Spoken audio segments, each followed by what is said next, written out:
നമസ്കാരം. വയനാടൻ കാടുകളിൽ 1980കളുടെ തുടക്കത്തിൽ കാടുകൾക്ക് സൗന്ദര്യം പോരാ എന്ന ചിന്തയിൽ നിന്ന് ഉതിർന്ന ഒരു സൗന്ദര്യവൽക്കരണത്തിൻ്റെ ഭാഗമായി ഇറക്കുമതി ചെയ്തതാണ് സെന്നാസ് വെക്ടാബിലിസ്. ഇവ വളരെ വേഗത്തിൽ വളരുകയും മറ്റു മരങ്ങളെയും സസ്യങ്ങളെയും നശിപ്പിക്കുകയും ചെയ്യുന്നു. ഇവയുടെ ഇലകളിൽ അടങ്ങിയിരിക്കുന്ന രാസവസ്തുക്കൾ കാരണം കാട്ടുമൃഗങ്ങളോ പക്ഷികളോ ഇവ തിന്നാറില്ല. തന്മൂലം പുല്ലുപോലും വളരാതെ കാട്ടുതീ പോലെ ഇവ പടരുന്നു. ഈ സസ്യം പടരുന്നതോടെ കാടുകളിലെ പുൽമേടുകൾ ഇല്ലാതാകുന്നു. ഇത് മാനുകൾ അടക്കമുള്ള സസ്യഭുക്കുകളായ വന്യമൃഗങ്ങൾക്ക് കടുത്ത ഭക്ഷണക്ഷാമം ഉണ്ടാക്കുന്നു. ഇവ ഭൂമിയിലെ ജലാംശം വൻതോതിൽ വലിച്ചെടുക്കുകയും വേരുകൾ മറ്റ് സസ്യങ്ങളുടെ വളർച്ച തടയുകയും ചെയ്യുന്നു. വയനാട് വന്യജീവി സങ്കേതം, അട്ടപ്പാടി, നീലഗിരി ബയോസ്ഫിയർ റിസർവ് എന്നിവിടങ്ങളിൽ ഇവ വലിയ പാരിസ്ഥിതിക പ്രശ്നങ്ങൾ സൃഷ്ടിക്കുന്നുണ്ട്.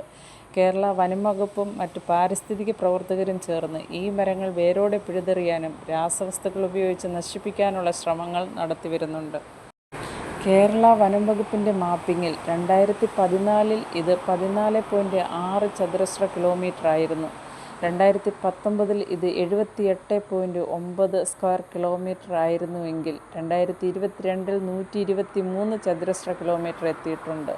ഓർക്കുക, എത്ര മടങ്ങ് വർധനയാണ് സംഭവിച്ചിട്ടുള്ളതെന്ന്.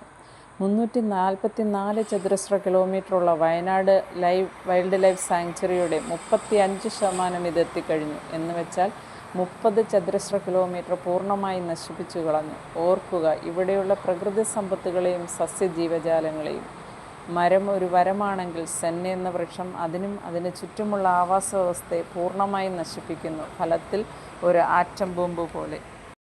ഇൻവേസീവ് പ്ലാന്റുകൾ പ്രകൃതിദത്ത സന്തുലതയെ നശിപ്പിക്കുന്ന അതീവ ഗുരുതര പ്രശ്നമാണെന്ന് തിരിച്ചറിഞ്ഞുള്ള പ്രവർത്തനങ്ങൾ ദയവായി ജനപ്രതിനിധികൾ നടത്തേണ്ടതാണ്. അതിനായി പ്രാദേശിക ജനങ്ങളിലേക്കും വിദ്യാലയങ്ങളിലേക്കും ബോധവൽക്കരണ പരിപാടികൾ നടത്തണം.